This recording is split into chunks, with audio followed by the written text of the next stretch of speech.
தமிழ் திரையுலகின் முன்னணி நட்சத்திரங்களில் ஒருவராக திகழக்கூடியவர் நடிகர் விஷால் அவர்கள். சமீபத்தில் திருமணம் நிச்சயதார்த்தம் முடிந்த கையோடு அவர் திமுகவில் இணைய இருக்கிறார் என்பது மட்டுமல்ல, வருகின்ற சட்டமன்ற தேர்தலில் விஜய் எதிர்த்து போட்டியிட போகிறார் என்கின்ற பரபரப்பு ஏற்பட்டிருக்கிறது.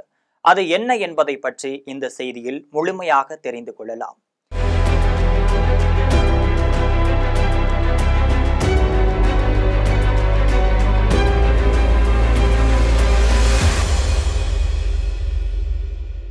தெலுங்கு மொழியை பூர்வீகமாக கொண்ட நடிகர் விஷால் தமிழ்நாட்டில் பிறந்தவர்.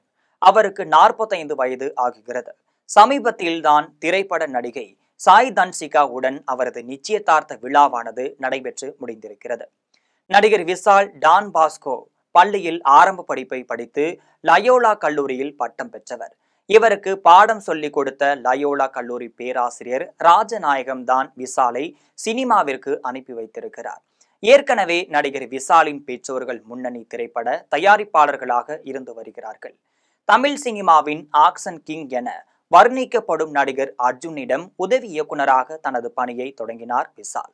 அர்ஜுனுடன் வேதம், ஏழுமலை ஆகிய திரைப்படங்களில் உதவி இயக்குநராக பணியாற்றி வந்தவர்தான் விஷால். தற்பொழுது தென்னிந்திய திரைப்பட சங்கத்தின் பொதுச் செயலாளராகவும் பணியாற்றி வருகிறார்.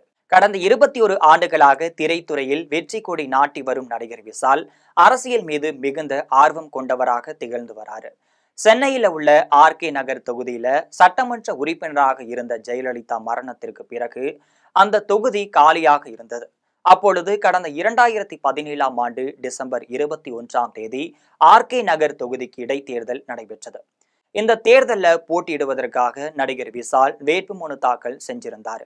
ஆனால் அவரது வேட்புமனு சரியாக பூர்த்தி செய்யப்படாத காரணத்தால தேர்தல் அதிகாரிகளால் தள்ளுபடியும் செய்யப்பட்டிருந்துச்சு. இந்த சூழ்நிலையில தான் கடந்த ஆண்டு வடபழனியில நிருபர்களை சந்தித்த நடிகர் விஷால் வருகின்ற 2026ஆம் ஆண்டு சட்டமன்ற தேர்தலில் நிச்சயமாக நான் போட்டியிடுவேன், வேட்பாளர்கள் பட்டியலில் எனது பெயரும் இருக்கும், மக்களுக்கு தேவையான வசதிகளை செய்து தருவதாக நான் தேர்தலில் போட்டியிடுகிறேன் என்றும் தெரிவிச்சிருந்தார்.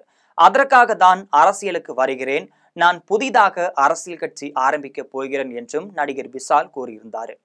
இந்த நிலையில தான் கடந்த 6 மாதங்களுக்கு முன்பாகவே திமுக தரப்பிலிருந்து நடிகர் விஷாலுக்கு வலை வீசப்பட்டது. நீங்கள் புதிதாக அரசியல் கட்சி தொடங்கி போட்டியிடுவதை விட ஏன் திமுகவில் இணைந்து போட்டியிடக் கூடாது என ஆலோசனையும் வழங்கப்பட்டிருந்துச்சு. திமுகவை பொறுத்த வரையில தான் தமிழக வெற்றி கழக தலைவர் நடிகர் விஜயை எதிர்த்து போட்டியிடுவதற்கு பலமான ஒரு நபர் தேவைப்படுகிறார். திமுக தரப்புல பலரும் உதயநிதி ஸ்டாலினை முன்மொழிந்த போது MK ஸ்டாலின் அதனை மறுத்திருக்காரு.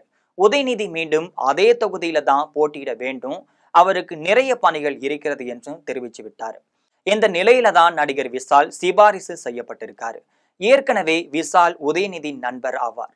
அந்த வகையில தான் நடிகர் விஷாலை உதயநிதி தான் சிபாரிசு செய்திருக்கிறாரு. MK ஸ்டாலினும் விஷால் நல்ல பேச்சாளர், தைரியமிக்கவர், எனவே அவர் சரியான போட்டியாளராக இருப்பார் என்று முடிவெடுத்ததாகவும் தெரிய வந்திருக்கு. இதை தொடர்ந்துதான் திரைமறைவில் நடைபெற்ற பேச்சுவார்த்தை முடிவுக்கு வந்த நிலையில தற்பொழுது விஷால் விரைவில் திமுகவில் இணைவார் என்று தெரிய வந்திருக்கு.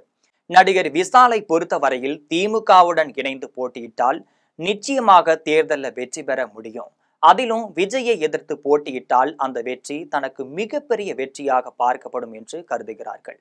பொதுவாகவே விஷால் அவர்கள் சவால் மனம் கொண்டவர், எதையும் எதிர்த்து போராடக்கூடிய குணம் கொண்டவர், அதே போல்தான் சொன்ன வார்த்தையை செய்யக்கூடியவர் என்ற பெயர் பெற்றவர்.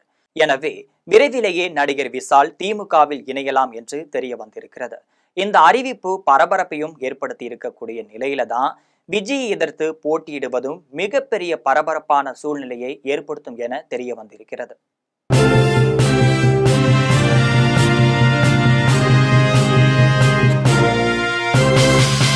உடனுக்குடன் அப்டேட் தெரிந்து கொள்ள ஜெம் டிவி தமிழ் ஆப்பை இன்ஸ்டால் செய்யவும்.